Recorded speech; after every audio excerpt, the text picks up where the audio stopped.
As the rain turned the soil of my son's grave into slick, gray mud, my daughter-in-law, Monica, didn't offer me a tissue.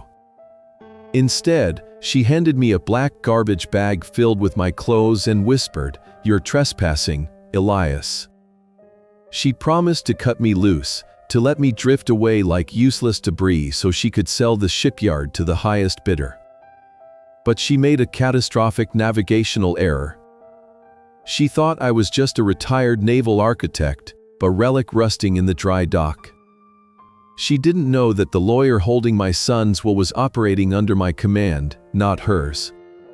When he read the final clause of the testament, the blood drained from her face faster than a tide going out. Because that clause didn't just strip her of the company. It anchored her to a $50 million debt she could never stay afloat to repay. I stood there in the downpour, the water dripping from the brim of my hat onto the plastic bag in my hand. It was a heavy-duty contractor bag, the kind we used at the shipyard to dispose of hazardous waste, and now it held the sum total of my 74 years, my shirts, my shaving kit, and the photograph of my late wife, Margaret. Monica stood under a massive black umbrella held by Julian, the company's CFO, who refused to meet my eyes. She wore a tailored coat that cost more than the average deckhand made in a year, and her face was dry, composed, and utterly devoid of the grief that was currently tearing my chest apart. My son, Leo, had been in the ground for less than 10 minutes, and she was already executing a hostile takeover of his father.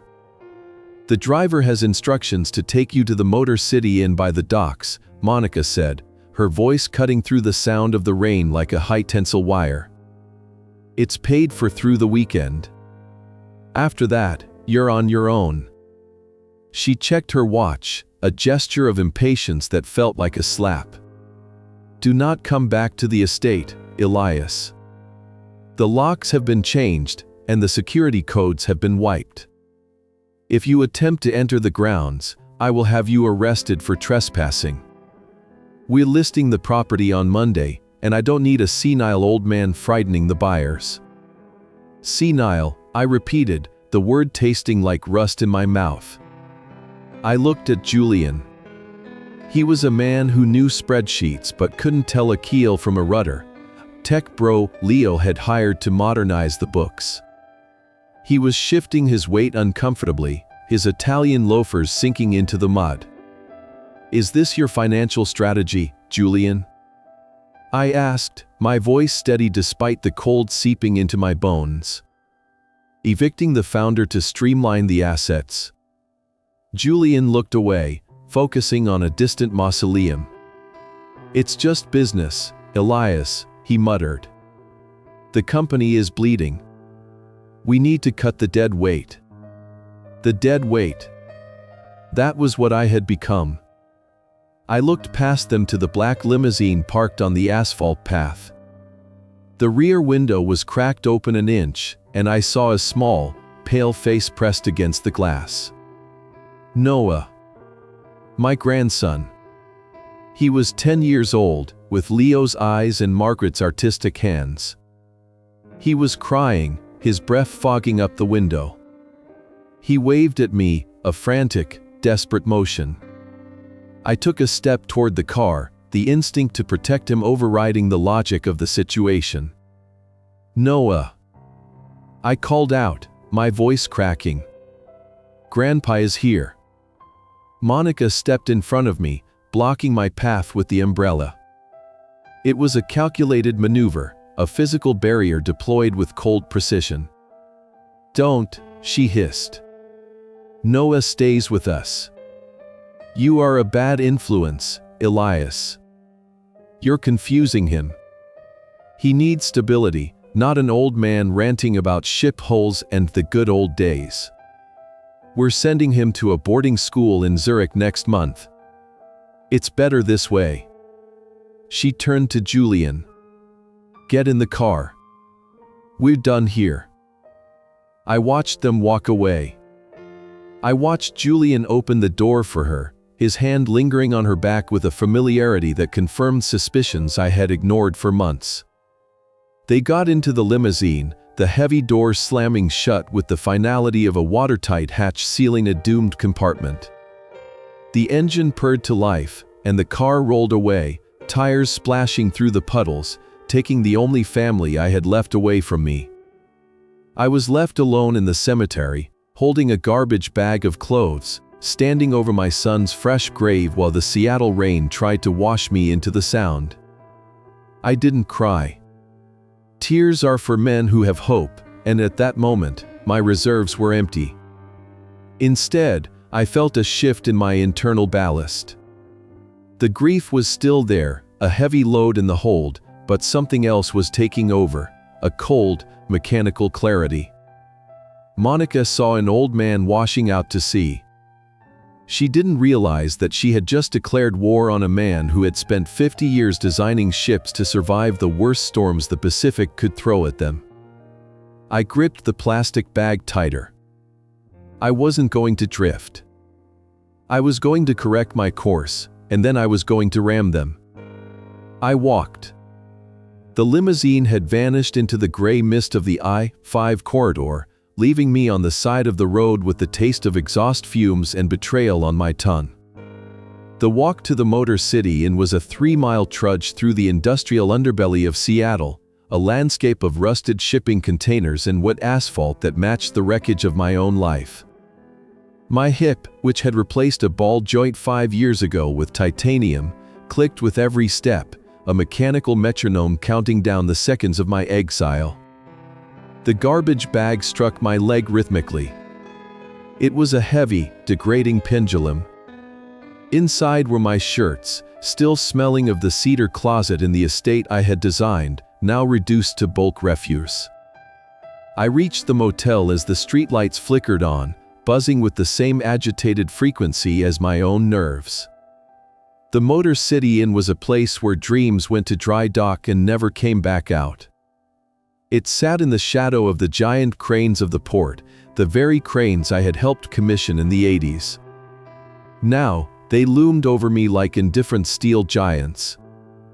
I pushed open the glass door of the lobby, a blast of stale heat hitting my face, carrying the scent of damp carpet and cheap disinfectant.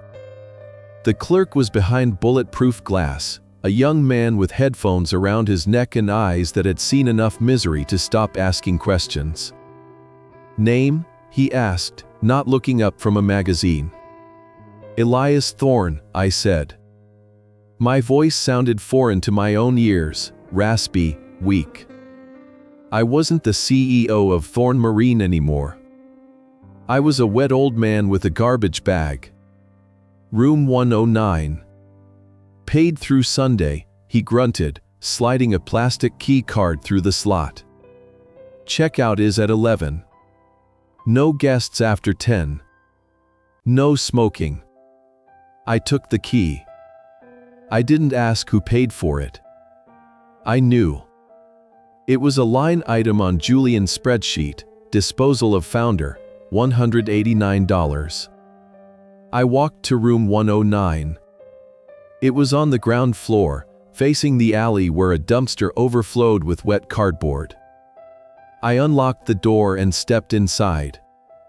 The room was a box of beige despair. The carpet was stained with something dark near the bathroom door. The bedspread was a polyester floral pattern that looked like it had been chosen by a committee of the depressed. I dropped the garbage bag on the floor. It made a wet, heavy sound. I sat on the edge of the bed, the springs groaning in protest. I took off my hat and placed it on the nightstand. My hands were shaking. Not from cold, but from the sudden, crushing weight of the silence. Margaret used to say that silence was where the truth lived. In the shipyard, silence meant the engines were dead, the work had stopped. This silence felt terminal. I reached for my wallet. I needed to assess the damage. A captain does not panic when the hull is breached, he checks the bulkheads. I pulled out my phone. It was wet, but the screen illuminated my face with a harsh blue light. I opened my banking app. Access denied. I tried again. User suspended. Please contact your branch administrator. I felt a cold tightness in my chest. I opened the credit card app. Card blocked, reported lost/stolen. She had been thorough. Monica hadn't just evicted me, she had severed my supply lines. I had built Thorn Marine from a single dry dock into a premier builder of luxury yachts and military patrol boats. I had managed budgets in the hundreds of millions. I had weathered recessions, union strikes, and the fluctuating price of steel. And now, I couldn't buy a sandwich. I checked the cash in my wallet. $84. That was the liquidity of Elias Thorn. I stood up and walked to the window, pulling back the thin curtain. Outside, the rain was relentless, blurring the lights of the distant city. I could see the faint glow of the Space Needle, a beacon of the Seattle skyline. My estate, Leo's estate, was out there somewhere, warm, dry, filled with the things I had collected over a lifetime. My drafting table. My models. The urn containing Margaret's ashes, which sat on the mantel in the library. A sudden flash of panic hit me. The sketches. I tore open the garbage bag, dumping the contents onto the dirty carpet. Shirts, socks, a pair of trousers, all thrown in haphazardly. I dug through the pile, my breath coming in short, sharp gasps. I was looking for the leather satchel. The one I kept by the door. The one that contained my field laptop and Margaret's final sketchbook. It wasn't there. I sat back on my heels, surrounded by the laundry of a life interrupted. She hadn't packed it. Or she had kept it. Margaret's sketchbook was irreplaceable. It contained the hand-drawn whole lines for the Aurora class, the yacht series that had put us on the map. It was the soul of the company. And my laptop contained the proprietary stability algorithms. The Keel protocol. If Monica had that laptop, and if Julian figured out the encryption, they wouldn't just sell the company, they would strip mine it. But Julian was a fool. He thought cloud storage was secure. He thought passwords were enough. He didn't know that I built digital backdoors the same way I built escape hatches, hidden, watertight, and accessible only to the architect. I stood up, the joints in my knees popping. I wasn't done. I wasn't obsolete driftwood. I walked to the bathroom and turned on the tap. The water ran brown, then clear. I splashed my face, the cold shock clearing the fog of grief. I looked in a mirror. I saw an old man with thinning white hair and eyes rimmed with red. But behind the exhaustion, I saw the captain. I reached into the inside pocket of my wetsuit jacket. My fingers brushed against a hard, rectangular object. I pulled it out. It wasn't the laptop. It was my emergency drive, a military-grade encrypted SSD I kept on my person at all times.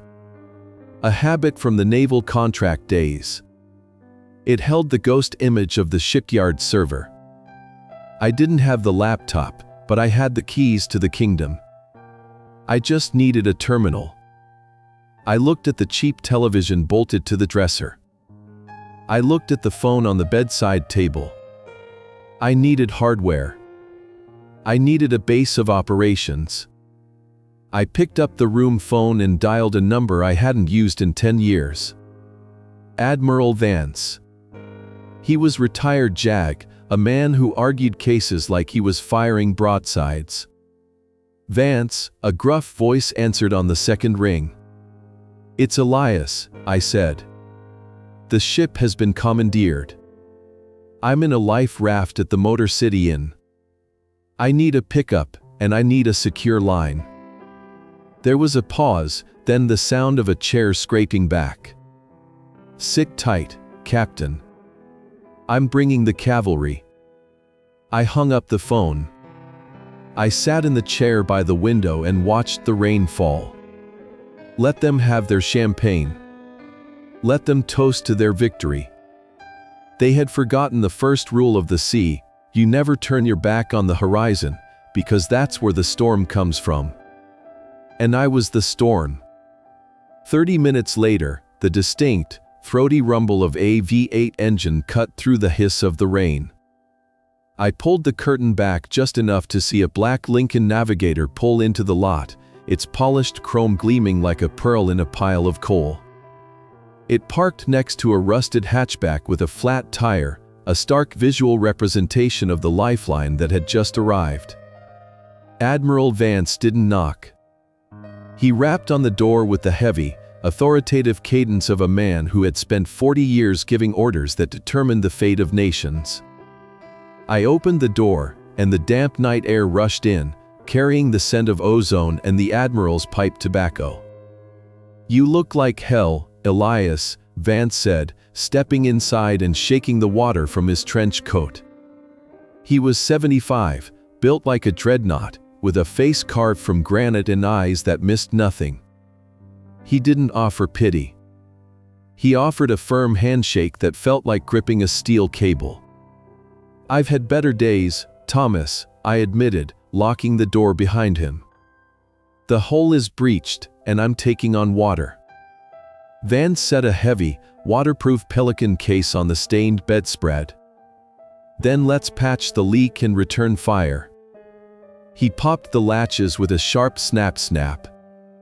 Inside lay a gray, military-spec laptop, a satellite hotspot, and a thick envelope. Standard issue field unit. Clean OS. No tracking. And $5,000 in cash. It's not a fortune, but it'll keep the lights on. I looked at the equipment. It was exactly what I needed, a blank slate. "Thank you. I can't access my accounts to pay you back yet." "You paid me back in '98 when you testified at that inquiry," Vance grunted, pulling a chair up to the wobbly table. "Now, sit down. Tell me the situation. Is it a mutiny?" "It's a scuttling," I said, sitting before the machine. I plugged in my encrypted SSD, my skeleton key. "Monica and Julian aren't just taking over. They're stripping the vessel. They evicted me at the funeral, Thomas. They kept Noah. And they've frozen everything." Vance's jaw tightened. "Kidnapping and theft. Bold strategy. Stupid, but bold. What's the plan, Captain?" "First," I said, pressing the power button, "we need eyes on the target. Julian thinks he secured the network. He thinks changing the admin passwords is the same as building a firewall. He doesn't know that I hard-coded a maintenance channel into the server's BIOS 10 years ago." The screen flickered to life. I bypassed the motel's insecure Wi-Fi, connecting directly through the satellite uplink Vance had brought. My fingers moved across the keyboard with a memory that bypassed the arthritis in my knuckles. I wasn't just typing, I was navigating. I was threading a needle through a hurricane. Terminal active. Authentication, root_user_Elias. Access granted. "I'm in," I whispered. The screen split into a grid of 16 high-definition feeds. Thorn Marine wasn't just a shipyard, it was a complex of dry docks, fabrication halls, and administrative offices sitting on the edge of the Puget Sound. I cycled through the cameras. Dry Dock 1 was empty, bad sign. Fabrication Hall B was dark, worse sign. The heartbeat of the company was faint. Then I brought up camera 4, the executive office. Leo's office. My breath hitched. The room was exactly as Leo had left it 3 days ago, with his model ships on the shelves and the view of the gray water churning outside the floor-to-ceiling windows. But the occupants had changed. Monica was there, sitting not behind the desk, but on it, her legs crossed, a glass of champagne in her hand. Julian was pacing the room, wearing a headset, looking like a captain who had never left the simulator. "Turn up the gain," Vance said, leaning in. I adjusted the audio filters. The voices cut through the static, crisp and chilling. "Broker says we can list the dry dock separately," Julian was saying, gesturing wildly. "The real estate alone is worth $80 million. If we tear down the fabrication sheds, we can market it as a mixed-use waterfront development. Condos, Monica. Imagine the pre-sales." "Condos," I spat the word out. They wanted to tear down the fabrication sheds where we had built the Patriot-class cutters for the Coast Guard. They wanted to turn a century of maritime heritage into glass boxes for tech yuppies. "What about the contracts?" Monica asked, taking a sip of wine. "The Navy deal? The prototype?" "Dead weight," Julian scoffed. "High overhead, low margin. We'd have to actually build the ships. It takes too long. I want a liquidity event, babe. We sell the land, we sell the IP to the Chinese or whoever pays cash, and we walk away with 9 figures. Let the old man rot in his motel. By the time he gets a lawyer, there won't be a company to sue. Just a vacant lot." Monica laughed. It was a sound like ice cracking. "He looked so pathetic in the rain, didn't he? Holding that garbage bag. God, I've waited 10 years to get that smell of sawdust and Old Spice out of my life." Vance let out a low, dangerous growl. "She's not just burning the bridge," he muttered. "She's nuking the riverbank." I watched them. I watched Julian walk over to the display case where the model of the SS Margaret, the first ship I ever designed, named after my wife, sat on a velvet plinth. He picked it up carelessly, holding it by the mast. "And this junk," Julian said, flicking the delicate rigging with his finger. "Museum pieces. We need to clear this office out. Make it look modern. Minimalist. Get a dumpster for all these toys." "Don't you dare," I whispered, my hand gripping the edge of the table so hard the wood groaned. That model wasn't a toy. It was a scale replica of the vessel that had saved my business in the 80s. It was built with my own hands, rigged with Margaret's hair for the ropes. "Dump it," Monica said, waving her hand dismissively. "Start fresh. Tomorrow, we purge the files. I want everything dated before 2020 shredded. If Elias touched it, I want it gone." "Purge the files," I repeated, looking at Vance. A cold calm washed over me, suppressing the rage. "They're going to delete the history. They're going to erase the blueprints. They're destroying evidence," Vance corrected. "But they're also making a mistake. They're assuming the value of the company is in the land." "It's not," I said, my eyes locking onto Julian's smug face on the screen. "The value is in the Kiel protocol. The stability algorithms. Without that code, the new holes are just floating bathtubs. They don't know that the Navy contract is contingent on that specific IP. And let me guess," Vance said, a small, grim smile touching his lips. "You never transferred the copyright." "I licensed it," I said. "To Leo. A non-transferable, revocable license.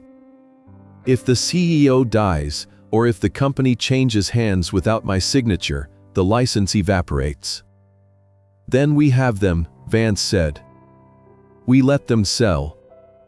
We let them promise the buyer the moon. And then you pull the gravity. Not yet, I said, watching Julian toss the model of the SS Margaret into a wastebasket like it was a candy wrapper. The mast snapped. I felt the fracture in my own ribs. They want to sell for parts. Fine.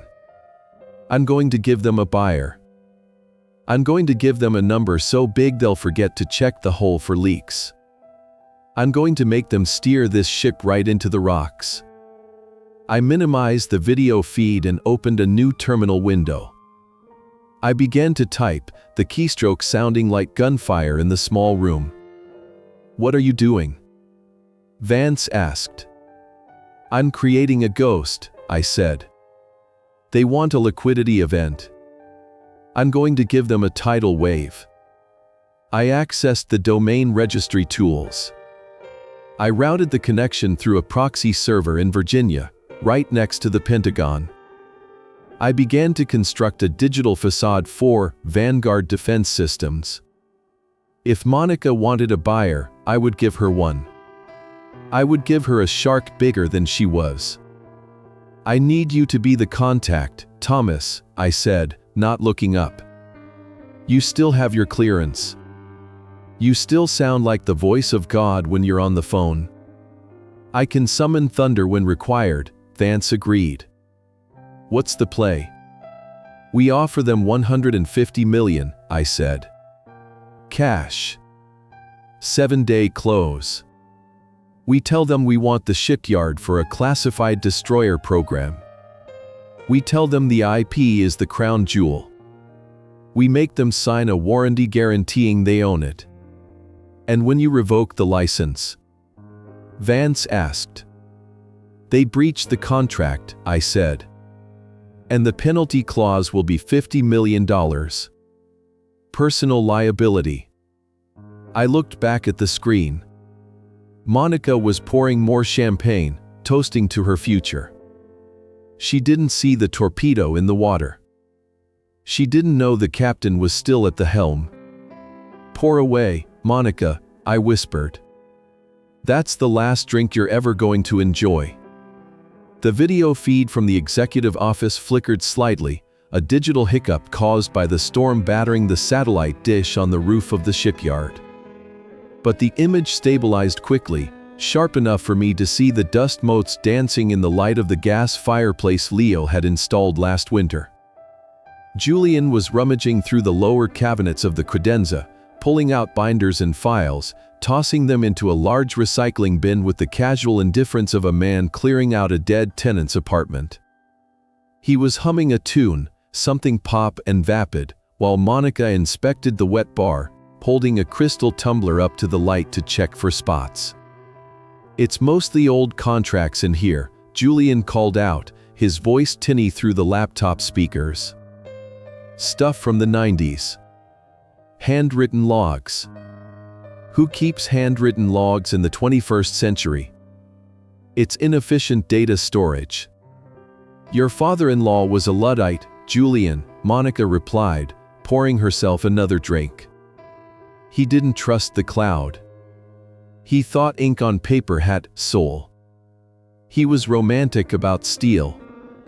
That's why the margins were always so thin. He cared more about the craft than the quarterly projection." I watched, my jaw set so hard my teeth ached. They were dissecting my life's work, reducing 50 years of naval architecture to inefficiencies. But then Julian stopped. He reached deep into the back of the cabinet and pulled out a worn, cracked leather satchel. It was stained with salt water and oil, the brass buckles tarnished to a dull brown. My heart hammered against my ribs. It was the satchel. The one I had been looking for in the motel room. The one I thought I had lost in the move. "What is this?" Julian asked, holding it up by the strap as if it were a dead rat. "Smells like turpentine and old spice." "Open it," Monica said, leaning against the desk. Julian unbuckled the flap and pulled out a thick, spiral-bound sketchbook. The cover was heavy cardstock, labeled The Aurora Project, 1985 in Margaret's elegant, sweeping script. I leaned closer to the screen, my breath catching in my throat. That book wasn't just paper. It was the genesis of our legacy.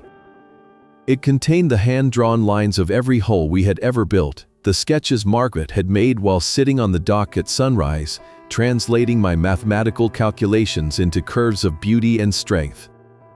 It was the DNA of Thorn Marine. "Just drawings," Julian said, flipping through the pages. He turned the book so Monica could see. Sketches of boats. Birds. Some equations. "Looks like doodles." "Let me see," Monica said. She took the book, her manicured fingers brushing against the charcoal sketches my wife had labored over. She flipped to the center foldout, the schematic for the Patriot-class cutter. It was a masterpiece of design, a vessel built to cut through 20-foot swells without faltering. Margaret had drawn it with a level of detail that no CAD program could ever replicate. "It's sentimental trash," Monica declared, her voice dripping with disdain. "Look at this note in the margin. For Elias, my captain." God, they were so melodramatic. "It's embarrassing." "Is it worth anything?" Julian asked, looking at the recycling bin. "Archival value." "To who?" Monica scoffed. "The Maritime Museum of Failure?" "It's just clutter, Julian. We're selling a modern tech-forward defense contractor, not an antique shop. We need to stage this office. Clean lines. No dust. No ghosts." She walked over to the fireplace. The gas flames were dancing behind the glass screen, yellow and blue. She unlatched the screen. "Don't," I whispered to the monitor. "Monica, don't you do it." Admiral Vance placed a hand on my shoulder. His grip was heavy, grounding. "Elias," he warned, his voice low. Monica didn't hear me. She didn't feel the weight of history in her hands. She tore a page out of the book, the concept sketch for the Aurora's bow. She crumpled it into a ball and tossed it into the fire. The paper caught instantly, the charcoal turning to black smoke. "Burns fast," she noted, amused. Then she tossed the whole book in. I watched in high-definition horror as the leather binding curled and blackened. I watched the pages fan out in the heat, the flames licking at Margaret's drawings, consuming the lines of the holes, the birds, the notes she had written to me in the margins. The fire ate the memory of her hands. It ate the soul of the shipyard. Julian laughed. "That's one way to clear the archives." "Efficient." "Out with the old," Monica said, dusting off her hands as if she had just taken out the trash. She latched the screen back into place, sealing the destruction behind glass. "Now, let's talk about the listing price. I'm thinking we start at 90 million and see who bites." I sat there, frozen. The feed played on, but the sound faded into a dull roar in my ears.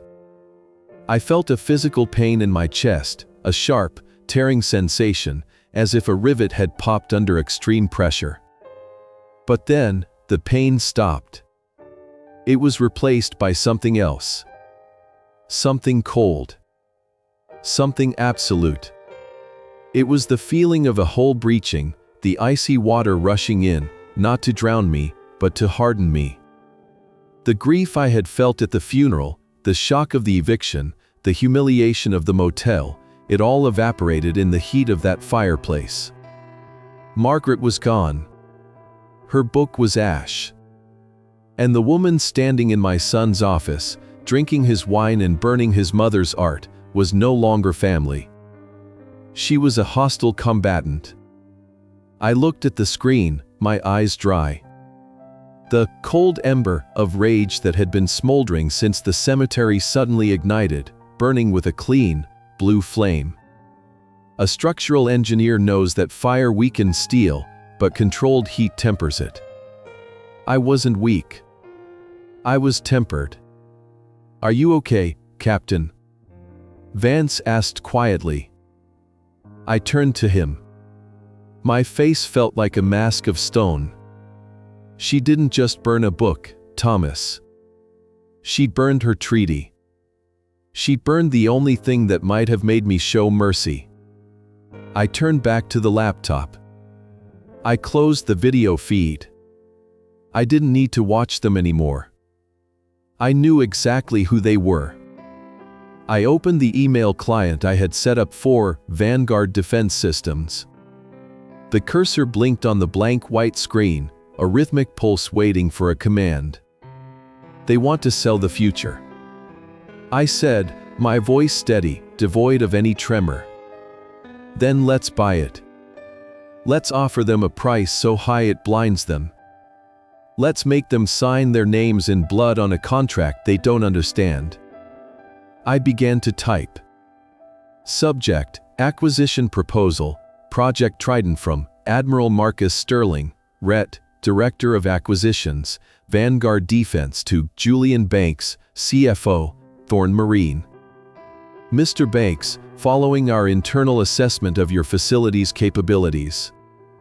The keys clattered. I wasn't writing an email. I was writing a death warrant. And as I hit send, watching the progress bar fill and vanish, I realized that Monica was right about one thing. It was time to clear the dead weight. The email was gone, a digital torpedo running silent and deep toward the hull of Thorn Marine. I sat back in the creaking motel chair, the adrenaline slowly receding into a cold, hard knot of patience. Admiral Vance poured 2 cups of coffee from the motel's machine, a sludge that smelled of burnt plastic, and handed me one. "Now we wait for the sonar ping," he said, settling onto the edge of the bed. "But while we wait, Captain, walk me through the keel protocol one more time. I need to know exactly where the rivets are before I start hammering." I took a sip of the bitter coffee. It tasted like the mid-watch on a destroyer. "It's simple, Thomas. When Leo took over as CEO 5 years ago, I didn't just hand him the keys. I handed him the wheel, but I kept the charts." I pulled up the schematic of the company structure on my screen. Thorn Marine, the entity Monica is trying to sell, owns the physical assets, the dry docks, the cranes, the inventory, the brand name. But the Patriot class and the new Poseidon prototype, those ships don't float on steel alone. They float on math. I tapped the screen, highlighting a subdirectory labeled Hydrostatic Stability Algorithms. "I wrote the stability code in the 80s, Thomas. It's an adaptive algorithm that predicts wave impact and adjusts the active stabilizers in real time. It's what makes our ships uncuttable in high seas. It's the keel of the entire operation. And I never sold it to the company. I licensed it. A revocable, non-transferable license granted specifically to Leo Thorn, CEO. Not to Thorn Marine. To the man." Vance nodded, his eyes gleaming with the appreciation of a legal shark smelling blood. "So, the moment Leo died, the license entered a probationary period," I finished. "It allows for a 30-day transition to a named successor, provided that successor is approved by the IP holder, me.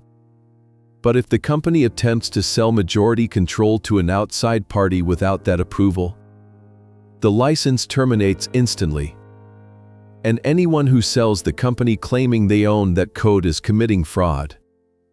And since Monica is selling to a defense contractor," Vance mused, "claiming ownership of critical military technology she doesn't actually possess. She's selling a car without an engine," I said. "But worse. She's selling a weapon that won't fire. And she's going to sign a personal warranty guaranteeing that it does. A chime from the laptop interrupted us. It wasn't the email client, it was the surveillance feed audio. I maximized the window. In the executive office, Julian had stopped throwing files into the bin. He was staring at his computer screen, his mouth slightly open, looking like a deckhand who had just spotted a mermaid.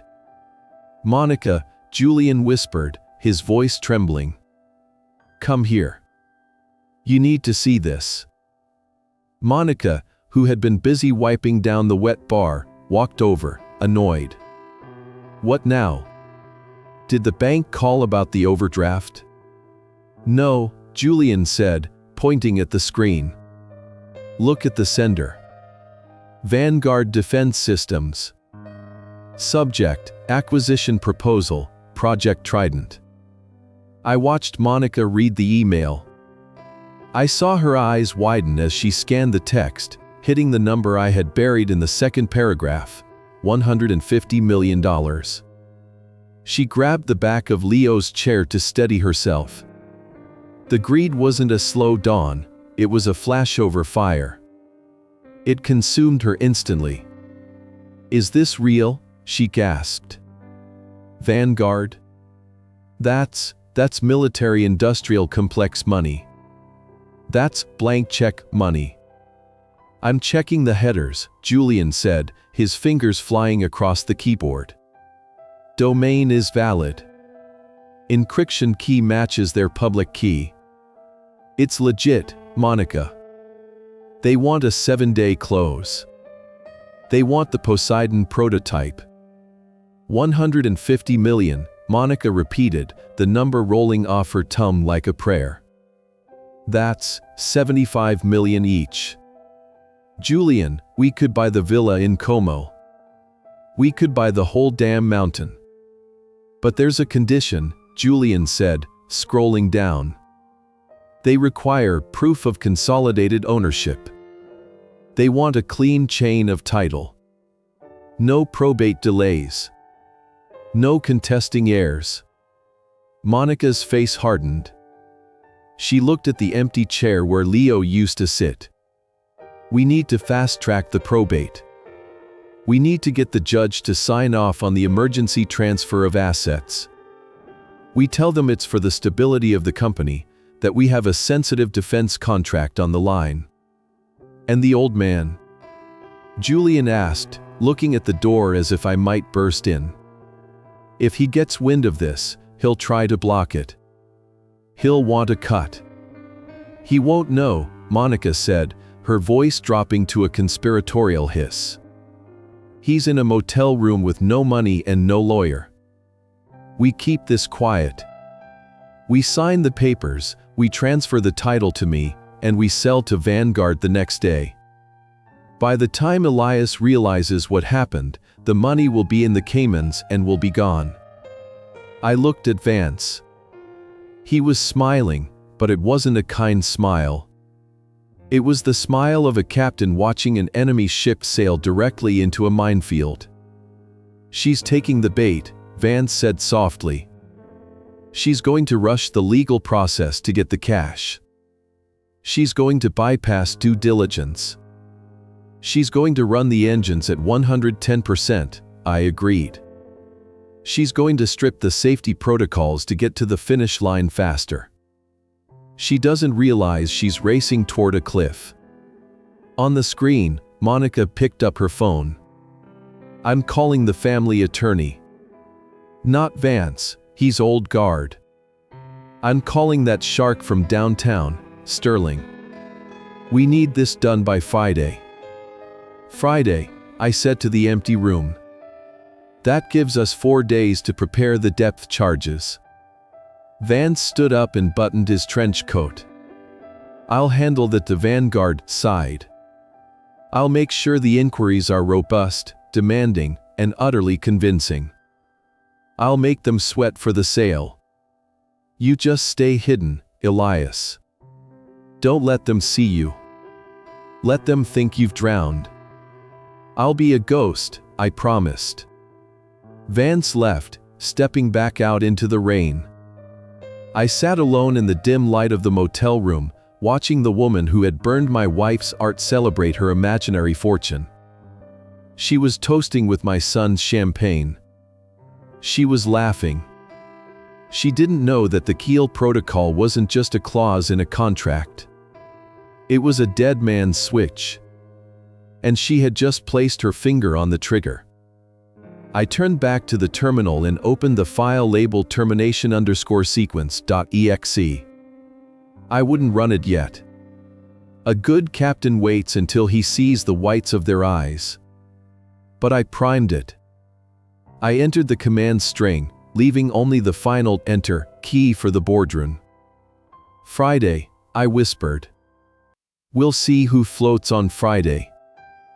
The fog rolled in off the Puget Sound around midnight, a thick, suffocating blanket that wrapped the Motor City in silence.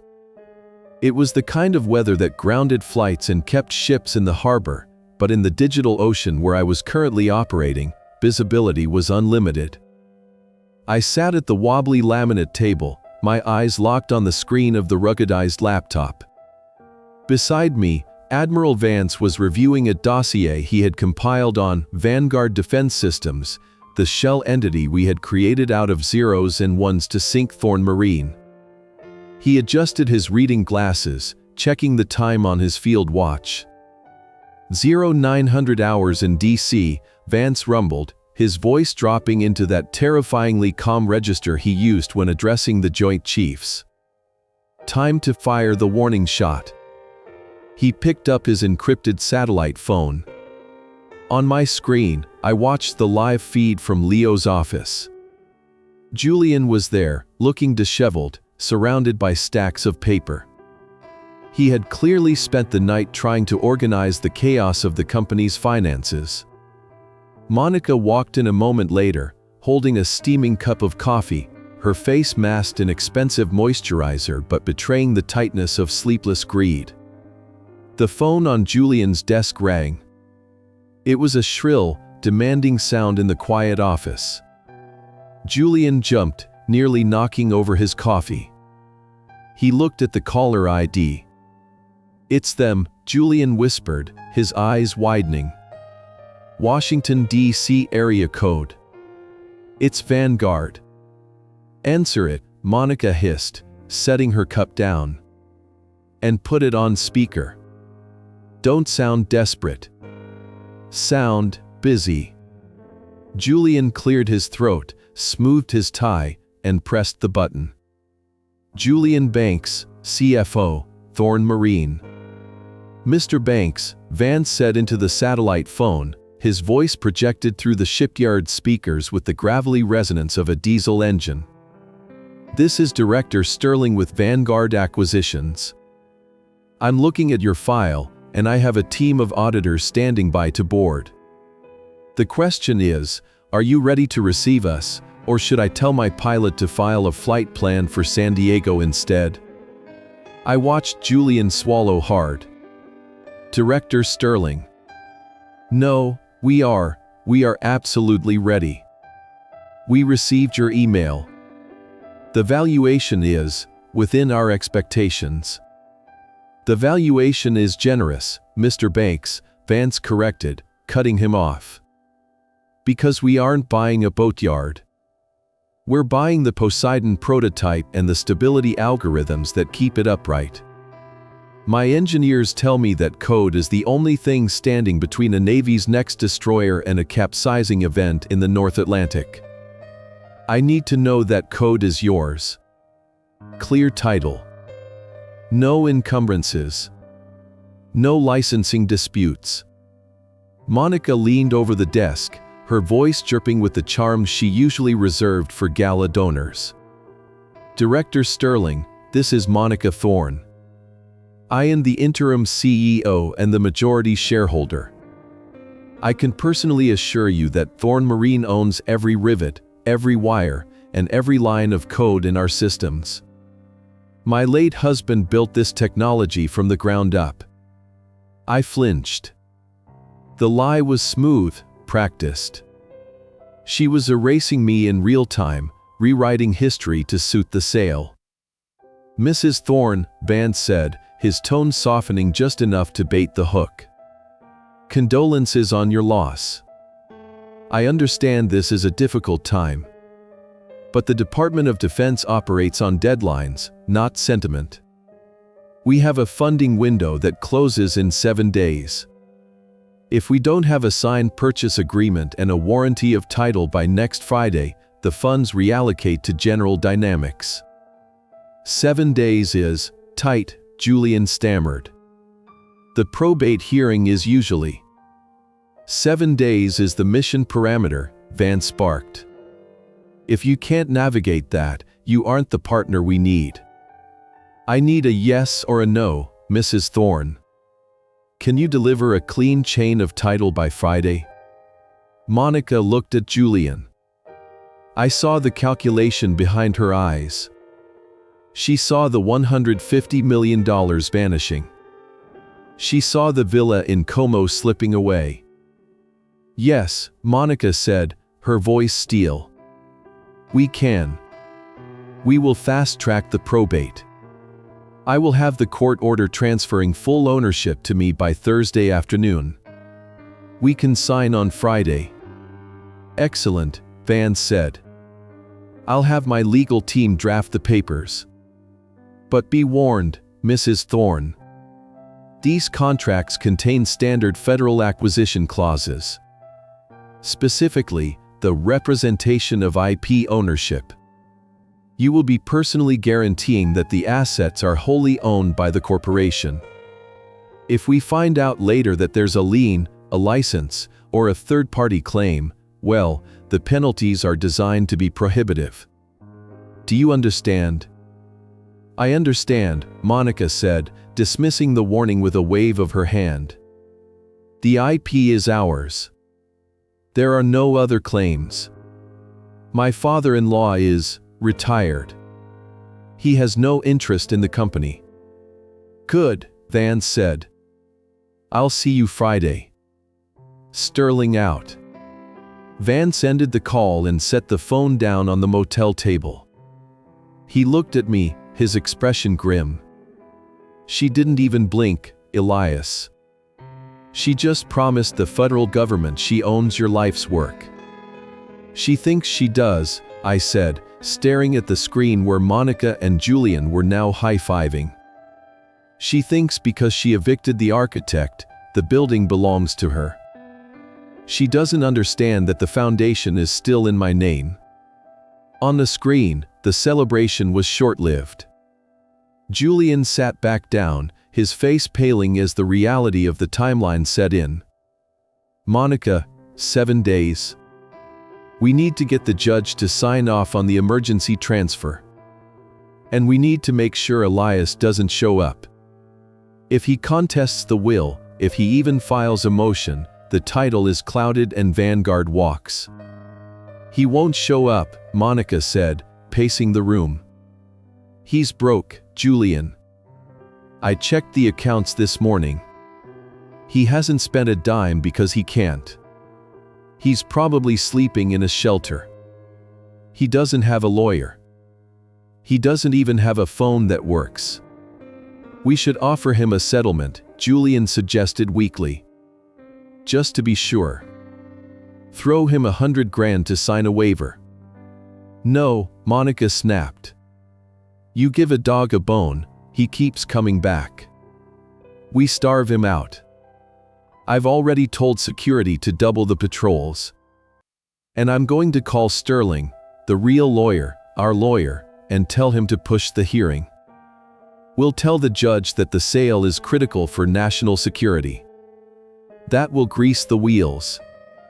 "National security," I muttered to the screen. "You have no idea." "What about the boy?" Julian asked. "Noah. The nanny called. He's asking for Elias again." Monica stopped pacing. She looked out the window at the rain-swept shipyard. "Tell the nanny to pack his bags. I'm moving up the Switzerland timeline." I can't have him crying about his grandfather while I'm trying to close a 9-figure deal. Get him on a plane to Zurich on Wednesday. My blood ran cold. The rage that had been a steady burn flared into an inferno. Wednesday. That was 2 days away. They were going to ship my grandson halfway across the world to a boarding school just to clear the deck for their payday. She's jettisoning the cargo, I said, my voice trembling with a fury I hadn't felt since the funeral. She's treating Noah like excess baggage. Vance reached out and gripped my forearm. Steady, Captain. If you move now, you blow the trap. If you go to the house to get him, she'll have you arrested for violating the restraining order, and you'll miss the Friday meeting. Then she wins. She's sending him away, Thomas, I said, looking at Vance. I can't let her put him on that plane. She won't, Vance said firmly. Because by Friday, she won't be able to afford a plane ticket. But you have to hold the line. You have to let her commit to the mistake. I looked back at the screen. Monica was already on her phone, likely booking the flight. She looked efficient, cold, a CEO managing a logistics problem. She didn't look like a mother. She looked like a hole that had rotted from the inside out. Wednesday, I whispered. I have to stop it before Wednesday. No, Vance said. You have to stop her. And the only way to do that is to let her sign that contract. Elias, think about the load-bearing capacity. If you intervene now, she's still the legal guardian. She's still the majority shareholder. But on Friday, once she signs that warranty, she's a fraud.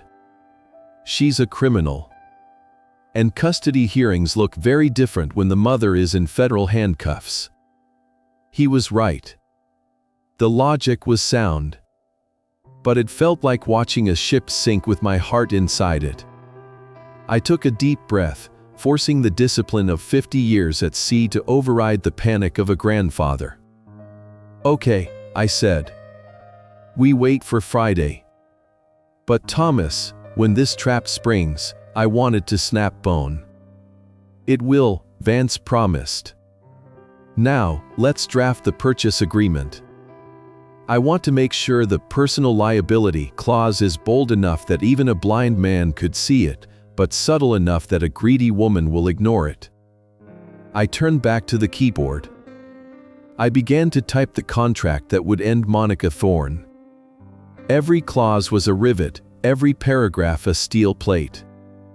I wasn't just writing a legal document. I was building a cage. Tuesday dawned with the color of a bruise, the sky a swollen purple-gray that promised another day of relentless Seattle drizzle. In the cramped motel room, the air was thick with the hum of electronics and the smell of stale coffee. I hadn't slept. I had spent the night watching the glow of the surveillance feed, monitoring the enemy bridge as they prepared to execute a maneuver that would sink them. Admiral Vance had left to coordinate the Vanguard side of the operation, leaving me alone with the ghosts of my company and the digital evidence of its dismantling. At 0800 hours, the activity in the executive office spiked. Monica was pacing, her phone pressed to her ear, her heels clicking a frantic staccato on the hardwood floor. She was wearing a power suit, sharp angles, severe black, and she looked like a shark smelling blood in the water. Julian was at his desk, buried under a mountain of files, looking less like a CFO and more like a deckhand trying to bail out a flooding compartment with a teaspoon. I don't care about the standard waiting period, Mr. Blackwood, Monica shouted into her phone. I adjusted the volume on my laptop. Blackwood. That was the new attorney. She had fired Old Man Henderson, the family lawyer who had drafted Leo's original will, likely because he had asked too many questions about ethics. Blackwood was a closer, a man known for finding loopholes the size of tanker ships. We have a national security deadline. The buyer is the Department of Defense. Do you understand? If we don't close by Friday, the contract goes to General Dynamics. You need to get that emergency probate hearing today. I watched her pause, listening to the voice on the other end. She waved her hand dismissively at Julian, who was trying to show her a spreadsheet. Yes, I have the death certificate, Monica snapped. Yes, I am the sole beneficiary. The father? He's incapacitated. We believe he's suffering from early onset dementia. He's not in a position to contest.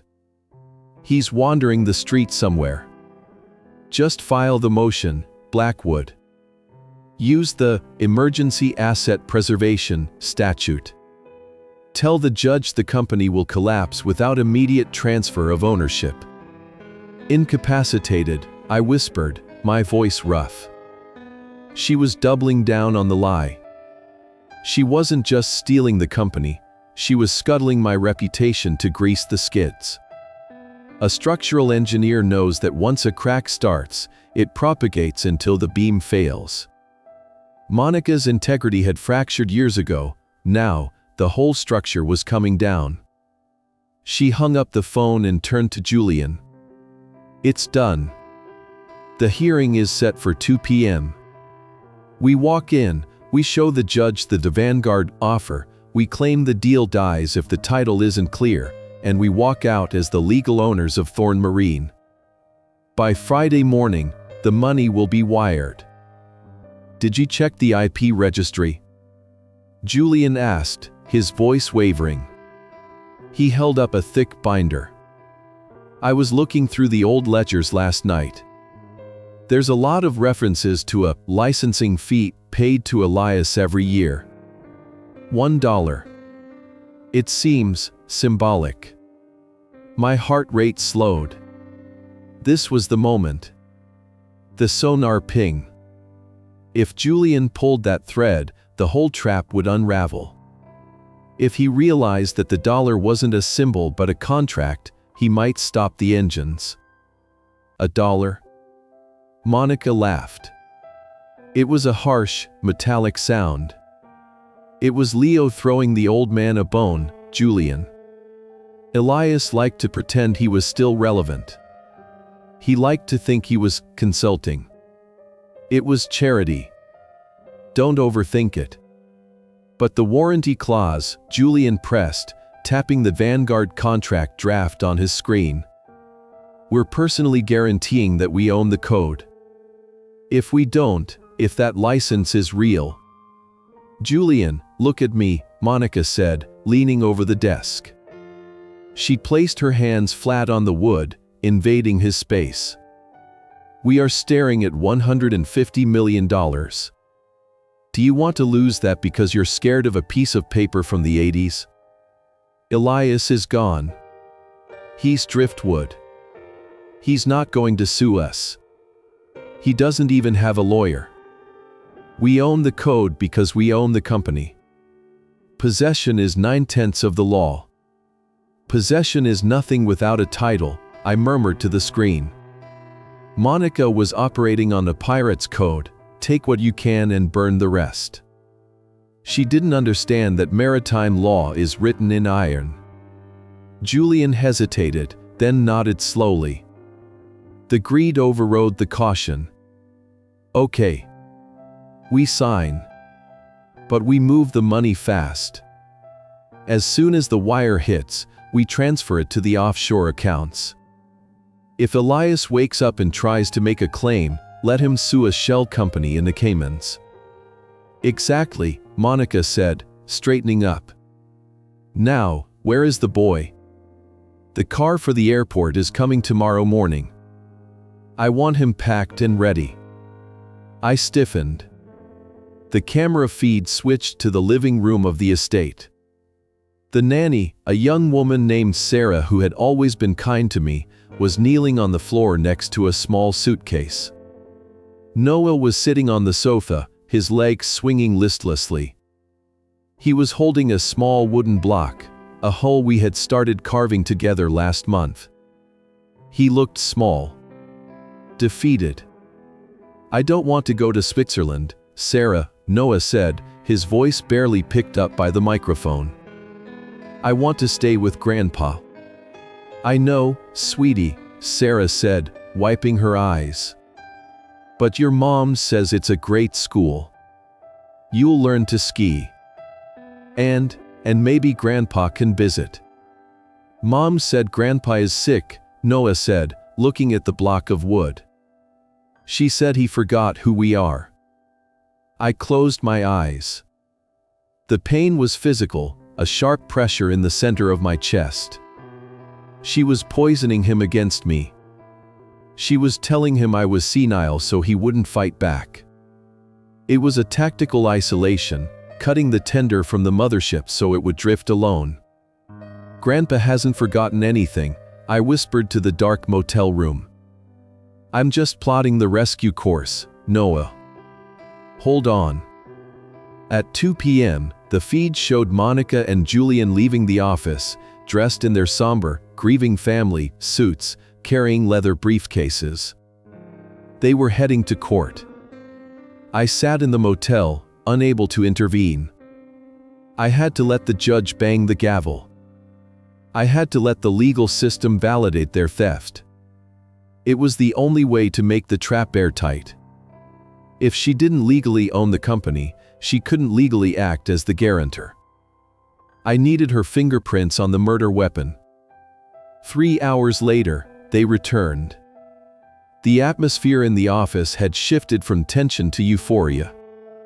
Monica threw her briefcase onto the sofa and popped the cork on a bottle of champagne, Leo's private reserve. "It's ours," she announced, raising her glass. The judge signed the order. Emergency transfer of assets granted.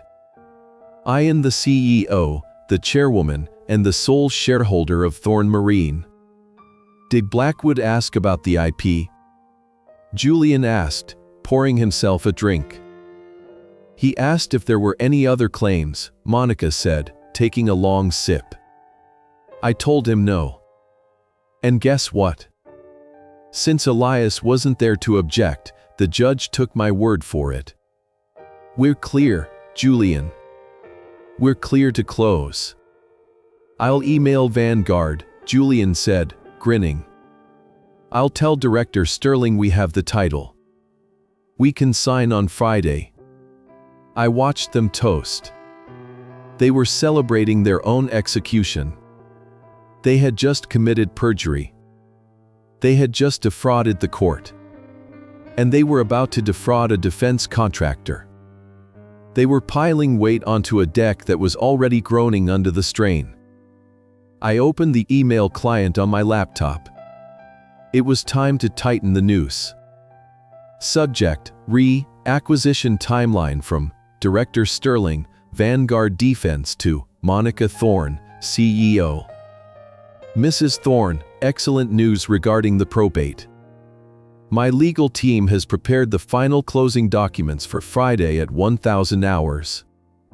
Please note, the personal warranty of title clause has been highlighted for your review.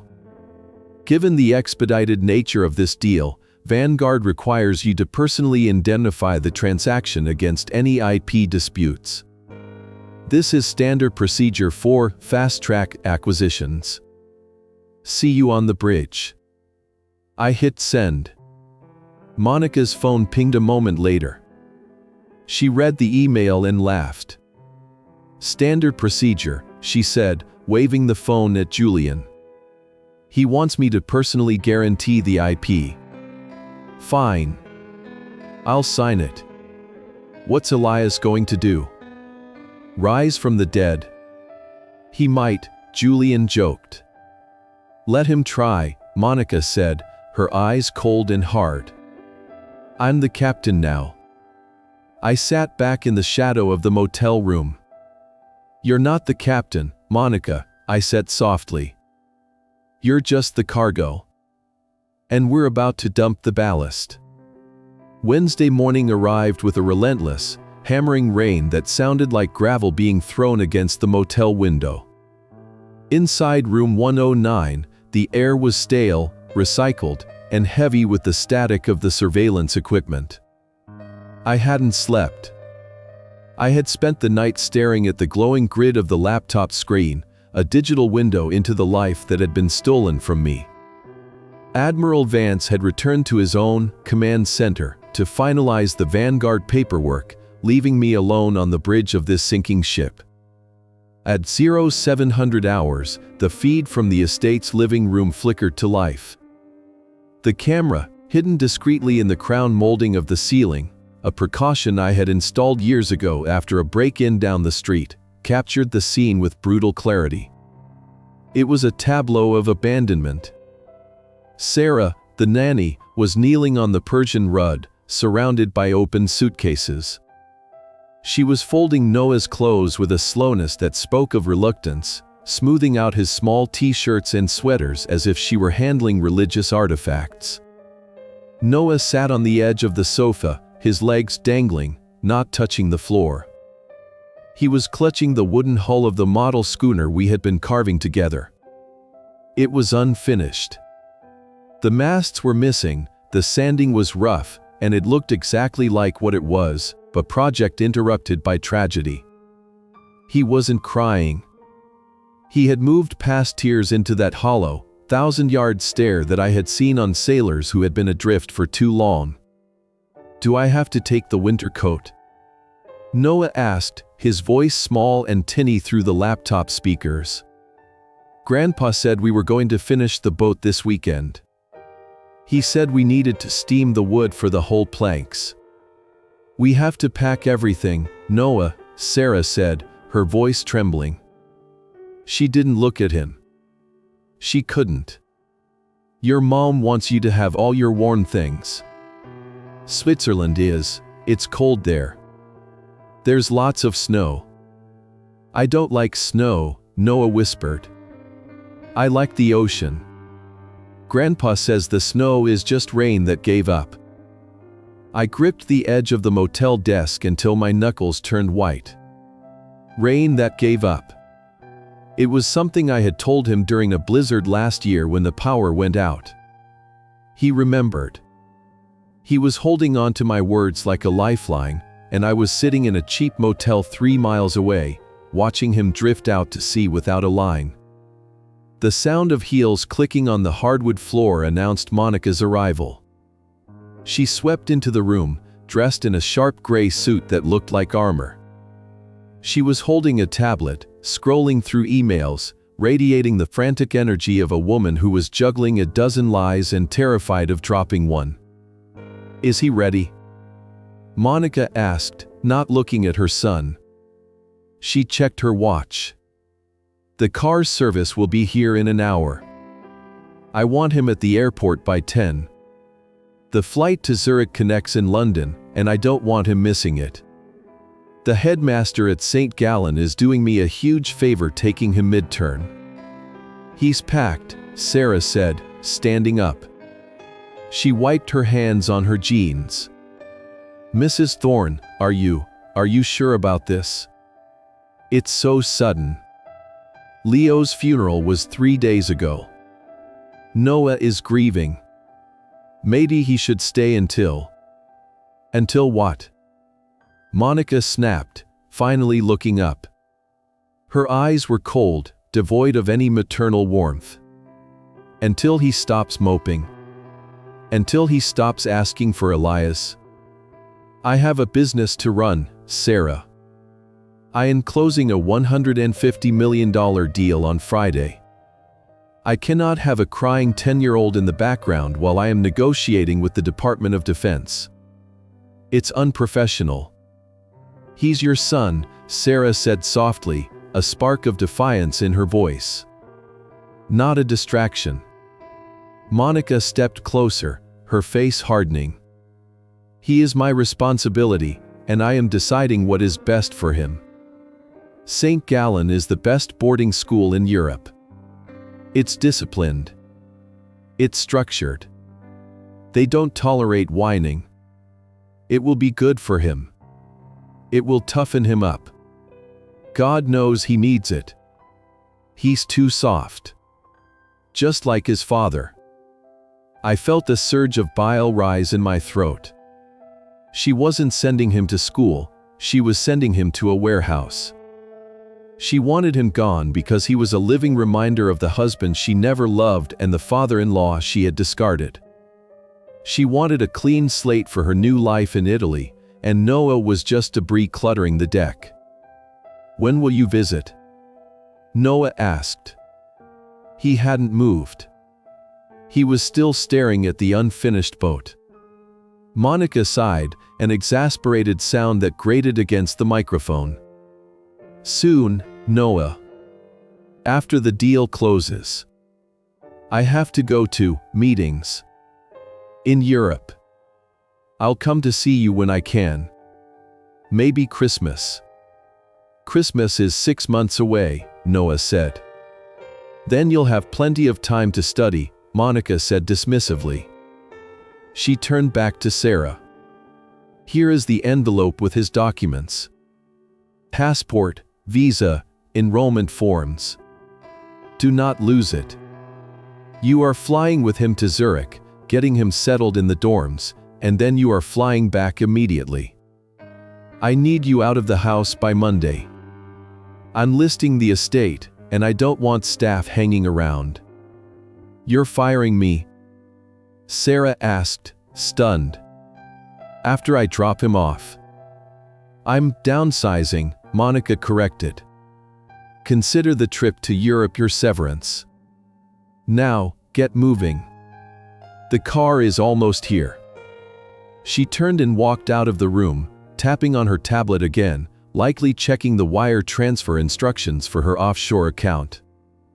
She didn't hug him. She didn't kiss his forehead. She didn't say goodbye. She just issued orders and walked away. I sat there, shaking. My entire body vibrated with a kinetic rage that wanted to smash the laptop, kick down the motel door, and drive my car through the front gates of the estate. I wanted to storm the house, grab Monica by her expensive lapels, and throw her into the Sound. I wanted to take Noah and run. But the captain in me held the wheel. If I went there now, I would be arrested. The restraining order was a tripwire she had set for exactly this moment. She wanted me to react.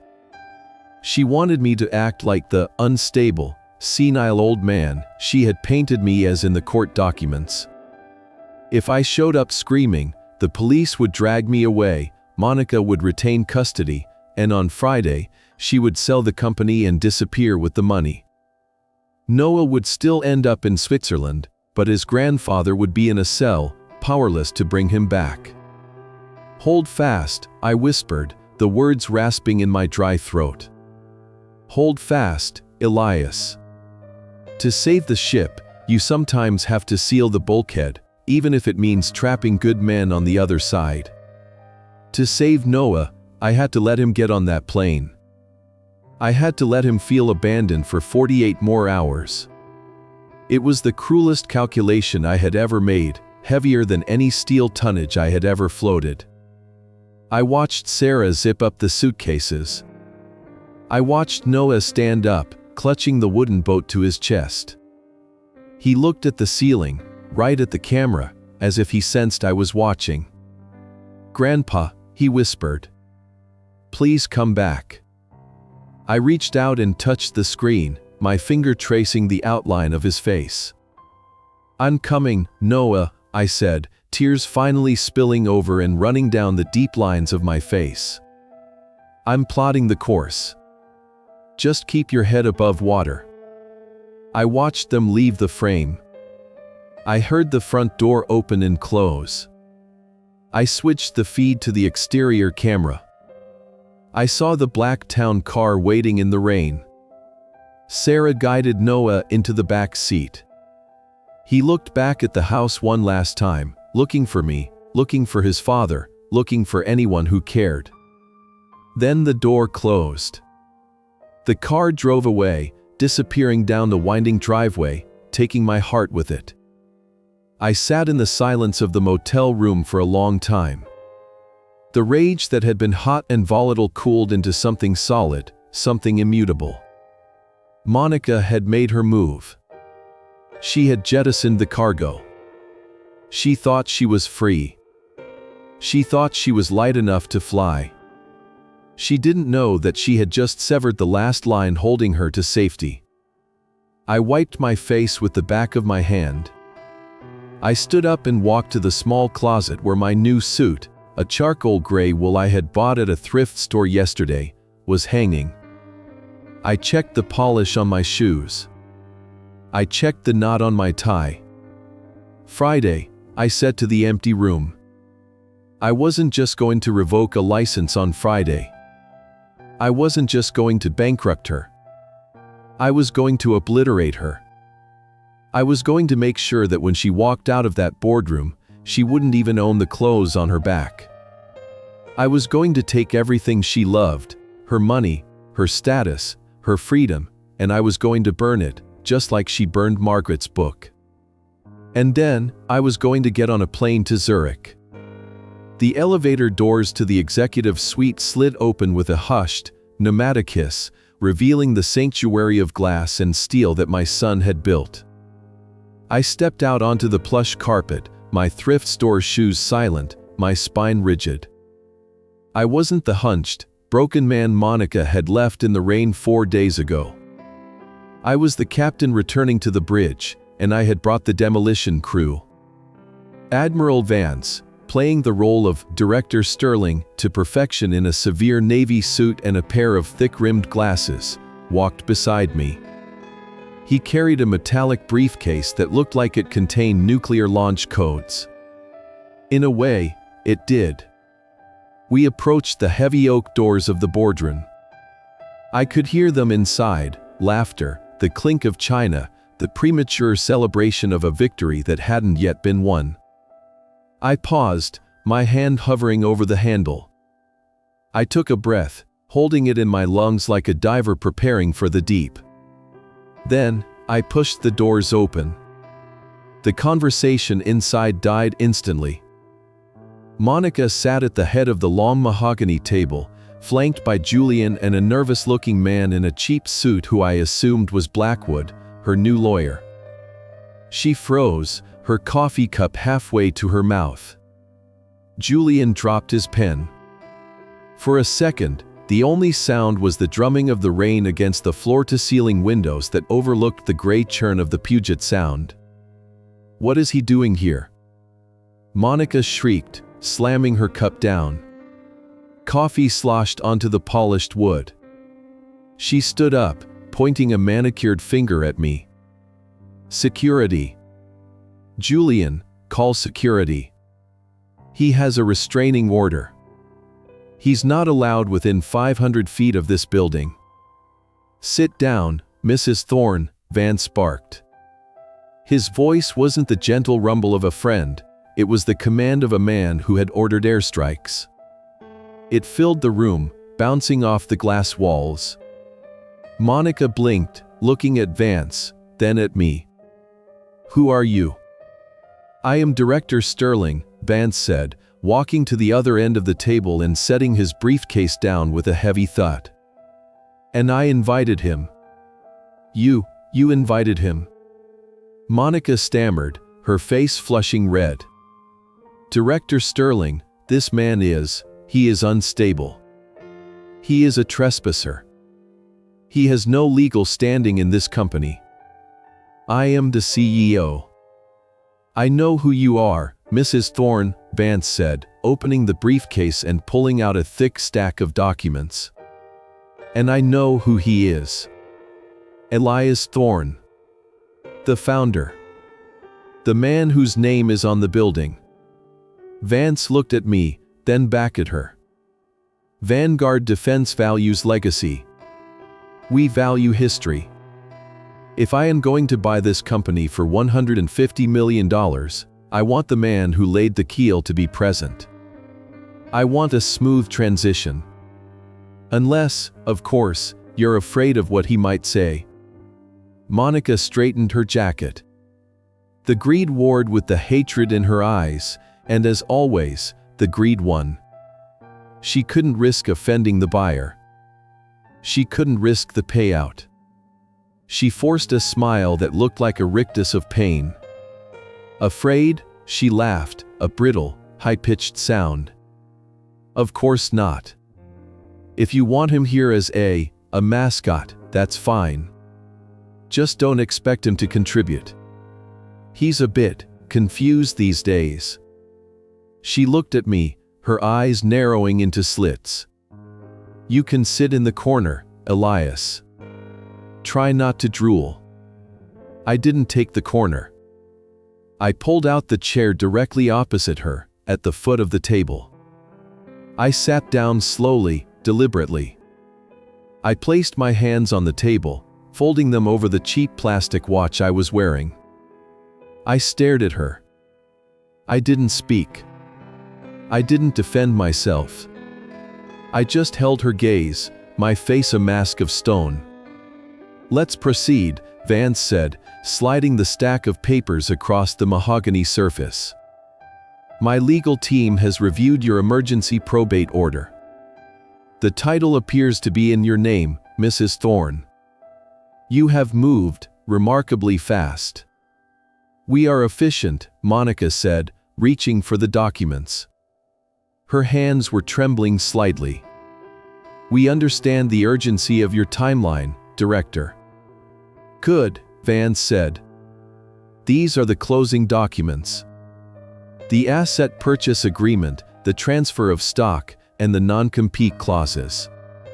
Standard boilerplate. He paused, tapping a specific document on the top of the pile. And this. The warranty of title and intellectual property. As we discussed, this is the linchpin. By signing this, you personally guarantee that Thorne Marine owns clear, unencumbered title to the Poseidon stability algorithms. No licenses, no liens, no third-party claims. Monica picked up the pen. It was a Mont Blanc, heavy and black, Leo's pen. She didn't even look at the text. She flipped to the signature page. It's all ours, she said, glancing at me with a smirk. Leo built the code. The company owns it. There are no other claims. Elias here was just watching. Then sign, Vance said softly. Sign, and the wire transfer is authorized immediately. I watched the tip of the pen touch the paper. This was the moment. The load-bearing test. She was about to put her name on a lie so massive it would crush her. Wait, Julian said. The pen stopped. My heart skipped a beat. Julian was looking at the document, sweat beading on his forehead. Monica, the personal liability section. It says if the warranty is breached, the guarantor is liable for liquidated damages equal to the purchase price, plus federal penalties for contracting fraud. That's a lot of exposure. Monica froze. She looked at Julian, then at the number, 150 million, printed at the top of the page. Then she looked at me. I saw the calculation happen in real time. She looked at my cheap suit. She looked at my rough, shaved face. She saw a defeated old man who had been living in a motel. She saw a man who hadn't fought the restraining order. She saw a man who had let her send his grandson to Switzerland without a fight. She saw weakness. She turned back to Julian. Don't be a coward, Julian. We own it. The old man is broke. He's nothing. If we don't sign, Vanguard walks. Do you want to go back to balancing the books for a dying shipyard, or do you want to be in Como by Monday? I want Como, Julian whispered. Then shut up, Monica hissed. She pressed the pen to the paper. The scratching sound was loud in the silence. Monica Thorne, CEO. She signed the asset purchase agreement. She signed the stock transfer. And then, with a flourish of arrogance, she signed the personal warranty. She capped the pen and threw it onto the table. It spun and came to rest, pointing at me. "There," she said, her chest heaving with the rush of adrenaline. "It's done. We sold it. We won." She looked at me, her eyes glittering with triumph. "You can go now, Elias. Go back to your motel. Go back to your garbage bag. The company is mine, the money is mine, and you are obsolete." Vance reached out and took the documents. He stacked them neatly. He checked the signatures. He placed them back in his briefcase and snapped the latches shut. The sound was like a gunshot. "Thank you, Mrs. Thorne," Vance said, his voice changing. The gravelly, Director Sterling tone vanished, replaced by the sharp, cutting precision of Admiral Thomas Vance, JAG Corps, retired. "You have legally accepted the sale. You have personally guaranteed the assets." "Yes," Monica said, standing up. "Now, about the wire transfer." "One moment," Vance said. He didn't stand up. He reached into his briefcase again. "Before we initiate the transfer, there is one final housekeeping item. A standard verification of the assets we just purchased." "Verification?" Monica asked, her smile faltering. "You have the warranty." "I just signed it." "We have the warranty," Vance agreed. "Now we need the keys." He pulled out a gray folder. It wasn't crisp white legal paper. It was old, yellowed cardstock, smelling of the sea. Specifically, the activation keys for the Keel Protocol. Monica frowned. "The what?" "The stability code," Julian said, his voice rising in pitch. "The algorithms." "Yes," Vance said. "Vanguard's engineers are attempting to access the source code right now to verify the transfer. But they seem to be hitting a roadblock. It seems the license requires a secondary authentication." "There is no license," Monica snapped. "We own it." "Actually," I said. My voice was rusty, but it filled the room. I stood up slowly. I placed my hands on the table, feeling the vibration of the storm outside, the familiar hum of the shipyard I had built. "Actually, Monica," I said, "you don't." I reached into my jacket pocket and pulled out a small, battered black drive. My skeleton key. I tossed it onto the table. It slid across the mahogany and stopped right in front of her. "The hull is breached," I whispered. "And you just chained yourself to the anchor." The black drive sat on the polished mahogany table like a jagged rock on a calm sea. Monica looked at it, then at me, her expression wavering between annoyance and genuine confusion. She laughed, a nervous, high-pitched sound that bounced off the glass walls of the boardroom. "What is this?" she asked, gesturing vaguely at the device. "A flash drive? Is this supposed to be dramatic, Elias? Did you put a virus on it? Because Julian has the best cybersecurity money can buy." "It's not a virus," I said, my voice steady, anchoring the room. "And it's not a dramatic prop. It's the engine room. You just sold a ship, Monica, but you forgot to check if the engine was bolted down." "Director Sterling," Monica said, turning to Vance with a tight, apologetic smile. "I apologize for this. My father-in-law is clearly having an episode. He thinks he's involved. Julian, call security. Get him out of here so we can initiate the wire transfer." Vance didn't move. He didn't reach for his phone. He stood at the end of the table, his hand resting on the stack of documents she had just signed. He looked at her with the cold, impassive stare of a judge delivering a death sentence. "Mrs. Thorne," Vance said, his voice dropping the polite, director facade and adopting the razor-sharp edge of a JAG prosecutor.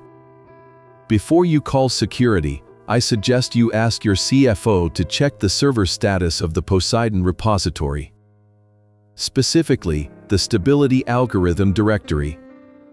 Monica frowned. "Why?" "Because," Vance said, "under the terms of the asset purchase agreement you just signed, specifically Clause 14, Section B, Vanguard Defense has the right to verify the integrity of the intellectual property prior to the release of funds.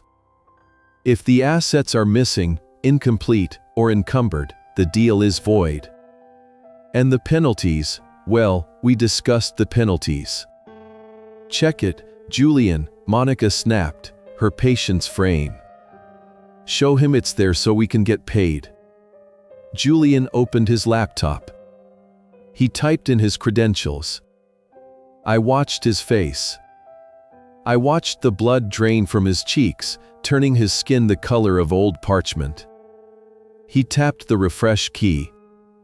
Once. Twice. Then he started hammering it. That's not right," Julian whispered. "What?" Monica demanded.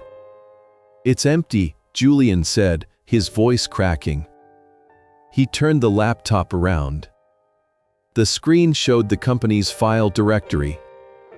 The folder labeled Project Poseidon Core was there, but the file count was 0. "The directory is empty. The source code, it's gone." "Gone?" Monica screamed. "What do you mean gone?" "It was there this morning. I saw it." "It was there," I said. "Because I let it be there." I walked over to the window, looking out at the gray, churning water of the Puget Sound. "You see, Monica, you made a fundamental error in your calculations. You assumed that because Leo was the CEO, he built the ship. But Leo didn't build ships. He sold them. I built them." I turned back to face her. "I wrote the stability code in 1985. Margaret drew the whole lines, and I wrote the math that kept them afloat. And when I handed the company to Leo, I didn't give him the code. I licensed it to him." Vance opened his briefcase again. He pulled out the yellow document I had given him, the original licensing agreement from 2010. He slid it across the table. It stopped right next to the black drive. "Read Clause 4, I said. Monica grabbed the paper. Her hands were shaking so hard the paper rattled. She read it, her eyes darting back and forth. "The licensor grants to Leo Thorne a non-transferable, revocable license to use the Keel protocol," she read aloud, her voice trembling.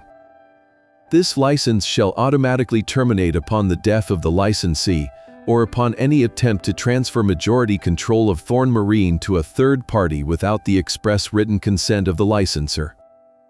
She looked up, her eyes wide with horror. You're the licensor." "I am," I said. "And as of the moment you signed that transfer of stock to Vanguard Defense 5 minutes ago, you triggered the termination clause. You tried to sell the company. You tried to transfer control.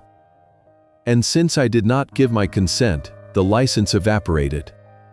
I can fix this," Monica stammered, looking at Julian. "We have backups." "Julian, the backups." "The backups are mirrored to the main repository," Julian said, putting his head in his hands. "If the license key is revoked at the root level, the encryption locks everything. It's a dead man's switch, Monica. The files aren't just deleted, they're shredded. It's military-grade wiping. It's gone. All of it. Then we write it again." Monica shrieked, standing up and slamming her hands on the table. "We hire coders. We fix it. Director Sterling, we can." "No, Mrs. Thorne," Vance interrupted, his voice cutting through her panic like a knife. "You cannot. Because you just sold me a company based on the valuation of that specific code. Without it, Thorne Marine is just a collection of rusted cranes and a lease on some wet land. The valuation drops from $150 million to, well, effectively zero." "But the deal," Monica pleaded. "We signed the deal. You have to pay us." "The deal is contingent on the delivery of the assets," Vance said calmly. "You failed to deliver. The deal is dead." "Then we walk away," Monica said, stepping back from the table. "Fine. The deal is dead. We keep the company. We keep the land. We'll sell the land for condos. We still win." I smiled. It was a cold, hard expression that felt like the winter wind.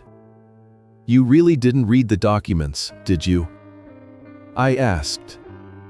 Vance picked up the document she had signed with the Mont Blanc pen, the personal warranty. "You see, Monica," Vance said, tapping the signature line. "When you signed this personal warranty to expedite the sale, you didn't just guarantee the ownership of the IP. You personally indemnified Vanguard Defense against any losses incurred by a breach of contract." "So what?" Monica spat. "You haven't paid us anything. You haven't lost anything." "That is where you are wrong," Vance said. "Vanguard Defense operates on strict acquisition protocols. We have allocated capital. We have frozen other investments to pursue this one. And the contract you signed includes a break fee for failure to deliver clear title. A liquidated damages clause." "Liquidated damages?" Monica whispered. The term was foreign to her socialite vocabulary, but the tone of Vance's voice told her it was dangerous. $50 million, Vance said. "Payable immediately by the guarantor." "That's you, Monica." $50 million. Monica's knees gave out. She slumped back into her chair. "I don't have $50 million. "No," I said, stepping closer. "You don't. But you have a house. You have a car. You have investment accounts. You have a villa in Como you were planning to buy. And now, Vanguard Defense has a claim on all of it." "This is a trick," Monica whispered, tears finally spilling over her perfect makeup. "This is a trap. You're not Vanguard. You're his friend. You're that old lawyer." "I am Admiral Thomas Vance," Vance said, standing tall. "And Vanguard Defense Systems is a fully registered shell corporation established for the purpose of testing maritime security vulnerabilities. You just failed the test, Mrs. Thorne. You defrauded me," she screamed, pointing at me. "You tricked me into signing." "I tricked you?" I asked, my voice low and dangerous. "You evicted me from my home. You burned my wife's art. You tried to sell my son's legacy for scrap. And you tried to exile my grandson to a continent away so you wouldn't have to look at him." I leaned over the table, getting right in her face. I could smell the expensive perfume turning sour with the scent of her fear. "I didn't trick you, Monica. I just let you steer the ship. You're the one who ignored the lighthouse. You're the one who ran it onto the rocks. And now, you're going to go down with it." "Julian." Monica grabbed his arm. "Do something. Fix this." Julian pulled his arm away. He stood up, backing toward the door. I didn't sign the warranty, Monica. That's your signature. I told you to read it. I told you. You coward, she screamed. You're in this with me. I resign, Julian said, his voice trembling. I resign effective immediately. He turned and bolted for the door, leaving his briefcase, his laptop, and his lover behind. Monica watched him go. She looked at the empty doorway, then back at me. The reality of the whole breach was finally hitting her. The water was rising. The bulkheads were failing. She was alone in the freezing dark. Elias, she whispered, her voice breaking. Please. You can't do this. I'm family. Family. I repeated the word. It tasted like ash. Family is the people you protect. You are not family. You are a mutineer. And the court-martial is just beginning. Vance checked his watch. The breach of contract notice has been filed electronically with the court. The asset freeze should be hitting your accounts right about now. Monica's phone buzzed on the table. She looked at it. It was a notification from her bank. Then another. Then another. Account frozen. Transaction declined. Insufficient funds. She stared at the screen, paralyzed. And one more thing, I said, straightening my tie. The police are on their way up. Police? She breathed. Why? Because, I said, pointing to the laptop on the table where the surveillance feed was still recording. While you were busy selling a company you didn't own, I was recording you stealing the company funds to pay for your business trips. Embezzlement is a felony, Monica. And I have the tapes.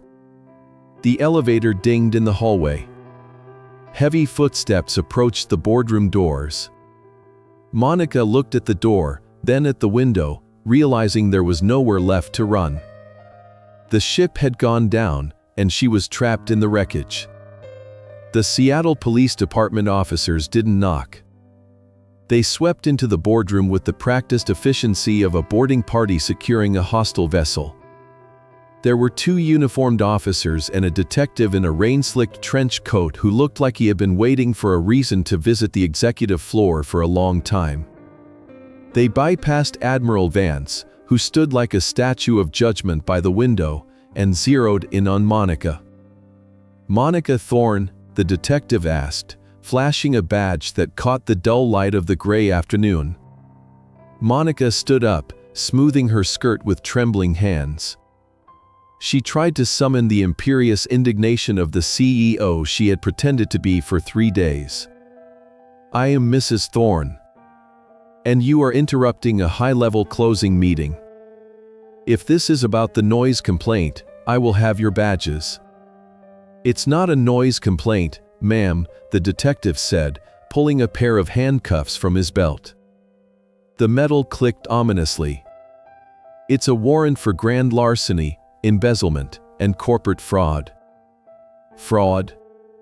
Monica laughed, a jagged sound that cracked in the middle. That's ridiculous. I own this company. You can't steal from yourself. You can when you liquidate assets to personal offshore accounts before probate clears, I said, stepping forward.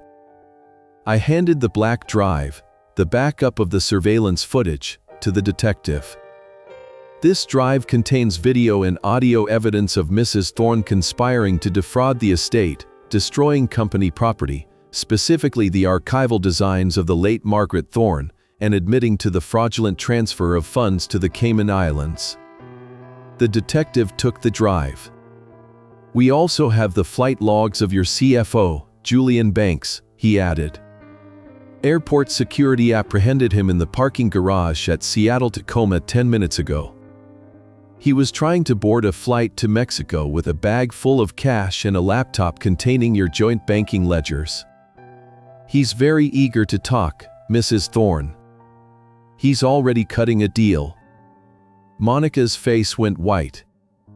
The blood drained out of her features so completely she looked like a wax figure melting under heat. She looked at the handcuffs, then at me. The arrogance finally shattered, revealing the terrified, small creature underneath. "Elias," she whispered, reaching a hand out across the mahogany table. "Please. The boarding school.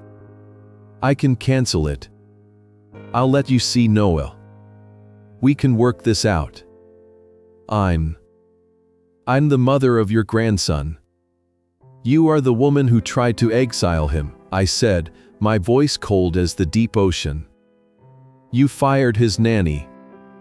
You booked him a one-way ticket to a warehouse in Switzerland so you could erase him from your new life. You aren't a mother, Monica. You're a smuggler dumping cargo to save your own skin." I turned to the detective. "She's a flight risk. She has a passport in her purse and a chartered jet on standby." The detective nodded. He spun Monica around. She didn't fight. The structural integrity of her denial had collapsed. The handcuffs clicked shut, click, click, locking her wrists behind her back. It was the sound of a watertight door sealing a flooded compartment. As they led her out, she looked back at the empty chair at the head of the table, Leo's chair. She realized too late that she had never really sat in it, she had only trespassed. "The debt," Vance called out as they reached the door. Monica froze. "Just so you know, Mrs. Thorne. The $50 million liability to Vanguard Defense. That's a civil judgment. It survives incarceration. When you get out in 10 or 15 years, we'll still be waiting. We'll garnish every dime you make until the day you die." She let out a low, keen wail, a sound of pure despair, before the officers pushed her into the elevator. The doors slid shut, cutting off the noise, leaving the boardroom silent except for the drumming of the rain. I walked to the window and leaned my forehead against the cool glass. My legs felt heavy, the adrenaline fading into a deep, bone-weary exhaustion. I had won. The enemy was in chains. The threat was neutralized. But I didn't feel triumph. I felt the hollow ache of the wreckage. I had torpedoed my own company to save my family. "The hole is gone, Elias," Vance said gently, closing his briefcase. "Thorne Marine is finished. The creditors will pick the carcass clean by Monday." "Let them," I said, watching a tugboat struggle against the current in the sound below. It was just steel and glass. It wasn't the ship. The ship is the crew. I turned from the window. I have to get Noah. I left the building, walking past the stunned receptionist and the whispering employees who had just watched their CEO get marched out in cuffs. I didn't stop to explain. I got into my rental car, a nondescript gray sedan that smelled of stale cigarettes, and drove. I drove fast, the tires hissing on the wet asphalt. I took the coastal road, winding along the cliffs toward the estate. The rain had stopped, but the fog was rolling in, thick and spectral. I passed the spot where the funeral limousine had turned left, leaving me in the mud. I turned right, up the long, winding driveway lined with the cedar trees Margaret had planted 30 years ago. The iron gates were open. The police had likely left them that way when they came to secure the premises. I drove up to the main house. It loomed out of the mist, a massive structure of stone and glass that looked less like a home and more like a mausoleum. A black town car was parked in the circular driveway. The trunk was open. The driver was loading a small suitcase. My heart hammered against my ribs. I slammed the car into park and scrambled out, ignoring the pain in my hip. "Stop!" I shouted, limping toward the car. The driver, a heavy-set man in a cheap suit, looked up, startled. "Who are you?" "I have a pickup for the airport. Schedule is tight." "Unload the bag," I ordered, my voice finding the command tone of a captain on the deck. "There is no flight. The trip is cancelled." "I take my orders from Mrs. Thorne," the driver argued, moving to close the trunk. "Mrs. Thorne is currently in the custody of the Seattle Police Department for felony fraud," I barked, stepping between him and the car. "Now, give me the damn bag before I have you charged as an accessory to kidnapping." The driver hesitated, looking at my face. He saw the rage, the resolve, the absolute lack of fear. He stepped back, holding his hands up. "Okay, look, I'm just a contractor. I don't want any trouble." He grabbed the suitcase out of the trunk and set it on the wet pavement. He got in the car and drove away fast, leaving tire tracks on the manicured lawn. I walked to the front door. It was unlocked. I pushed it open and stepped into the foyer. It was silent. The furniture was still there, the cold, modern pieces Monica had chosen, but the house felt empty, stripped of its spirit. "Noah?" I called out. "Grandpa?" The voice came from the top of the stairs. I looked up. Noah was sitting on the landing, wearing his winter coat and a backpack that looked too big for him. He was clutching the unfinished wooden hull of our model ship. Sarah, the nanny, stood behind him, her eyes red from crying. "Grandpa!" Noah shouted, dropping the boat. It clattered down the stairs, but he didn't care. He ran. He practically threw himself down the steps, stumbling, rushing toward me. I met him at the bottom. I dropped to my knees, ignoring the agony in my joints, and opened my arms. He hit me hard, burying his face in my neck, his small arms wrapping around me with a desperate strength. He was shaking. "You came back," he sobbed. "Mom said you were gone. She said you forgot me." I held him tight, smelling the rain on his coat and the innocent scent of childhood. I pressed my cheek against his hair. "I never forgot you, Noah. Not for a second. I was just fixing the rudder. We had to steer through a storm." Sarah walked down the stairs slowly. She looked at me, then at the open door. "Mrs. Thorne?" she asked quietly. "She won't be coming back, Sarah," I said, looking up at her. "Not for a long time." Sarah let out a breath she seemed to have been holding for a week.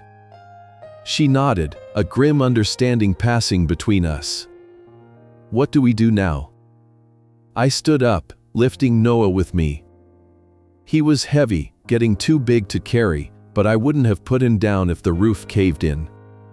"Now," I said, looking around the cold, empty foyer of the house that was no longer a home. "Now we leave this place. We go somewhere warm. And we finish building that boat."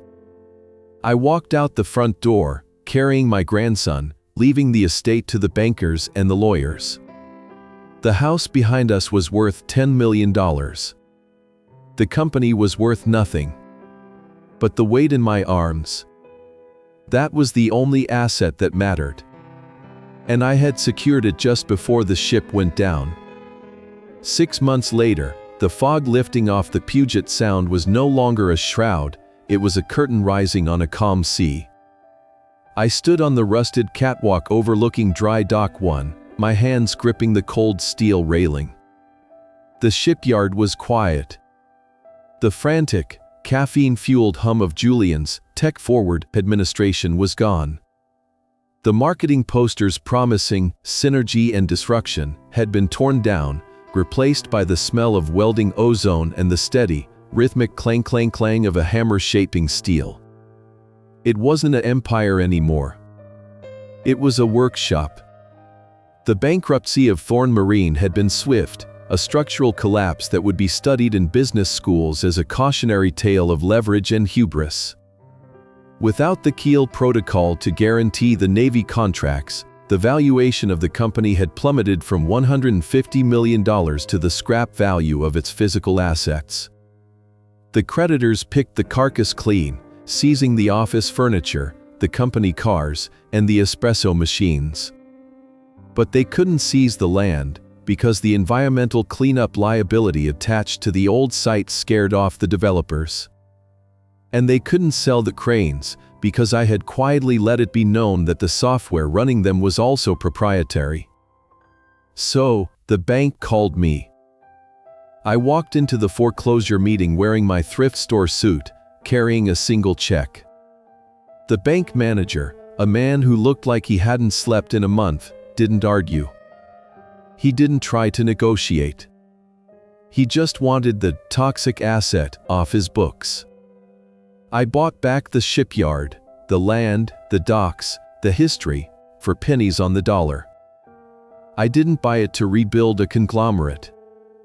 I bought it to build boats. Grandpa. Look at the sheer line. I looked down. Noah was standing on the deck of the Aurora II, a 30-foot sloop we were restoring.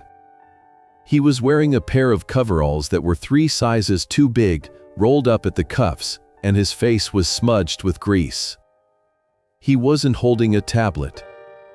He was holding a sanding block.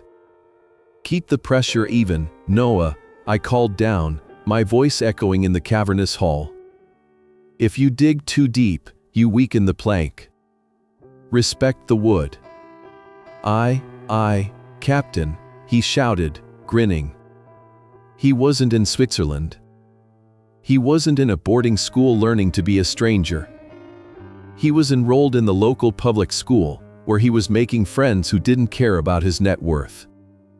And every afternoon, he came here. He was learning the difference between a bolt and a rivet.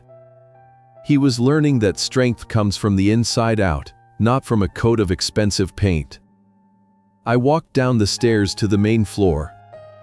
Sarah, the nanny, was sitting at a makeshift desk near the tool crib, organizing the invoices. I had rehired her immediately, not as a servant, but as an office manager. She had a head for logistics that rivaled any quartermaster I had ever served with. "The letter came from the prison," Sarah said, holding up a white envelope. She didn't look at it. She looked at me with a mixture of pity and resolve. I took the envelope. It was stamped Washington Correction Center for Women. Monica. I didn't open it. I knew what it said. It would be a plea, or a blame-shifting diatribe, or a demand for money. She was facing 10 to 15 years for the embezzlement and fraud charges. Julian had turned state's witness faster than a rat abandoning a sinking ship, handing over terabytes of data that mapped out every dollar she had stolen. The Vanguard debt, the $50 million judgment, hung over her like an anchor. She had lost the estate. She had lost the cars. She had even lost the jewelry she tried to hide. She was bankrupt in every sense of the word. I walked over to the waste bin, a metal drum we used for wood scraps. I held the envelope over it. "Aren't you going to read it?" Sarah asked. "No," I said, dropping it in. "I don't read distress signals from pirates who fired on their own crew." I walked over to the boat. Noah stopped sanding and looked at me. He saw the envelope in the trash. He knew who it was from. He didn't ask about her. He had stopped asking months ago, after the first few jailhouse visits where she spent the entire hour crying about her lost villa instead of asking how he was doing in school. Children are perceptive engineers. They know when a structure is unsound. "Grandpa," Noah said, wiping his hands on a rag. I was thinking about the name. The name?" I asked, leaning against the hull. "For the boat," he said. "I know we called it Aurora too, but I think we should rename it." "Oh." I raised an eyebrow. "What do you propose?" He walked over to the workbench. He pulled out a piece of paper. It wasn't a digital rendering. It was a hand-drawn sketch, done in charcoal. It was crude, the lines a bit wobbly, but the intent was clear.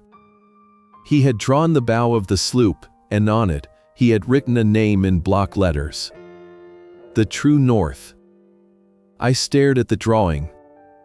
My throat tightened. "True North," I whispered. "That was what I called your grandmother." "I know," Noah said. "Sarah told me. She said Grandma Margaret was the one who drew the maps. So I thought, if we're going to sail, we need a map." I reached out and placed my hand on his shoulder.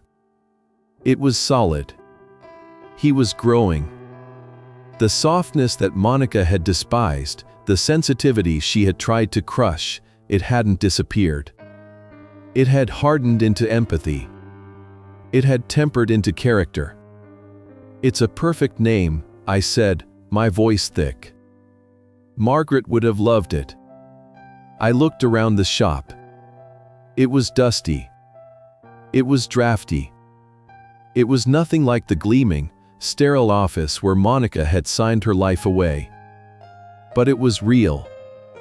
The tools on the wall were worn from use.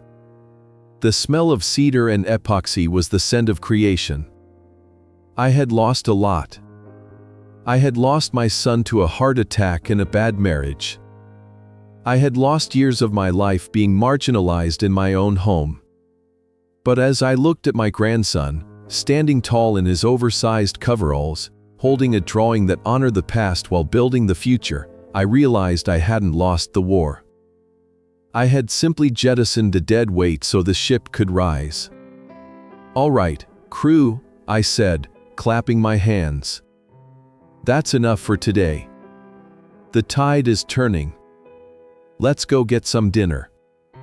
I hear there's a place down the street that makes a burger you can't eat with a fork." "Yes."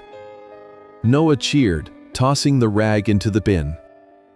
We walked out of the shipyard, Sarah locking the heavy steel doors behind us. The rain had started again, a gentle Seattle mist that felt like a baptism. I didn't open an umbrella. I didn't need to hide from the weather. I was the captain. I knew how to navigate the storm. And for the first time in a long time, the horizon was clear. This story stands as a testament to the immutable laws of physics and family.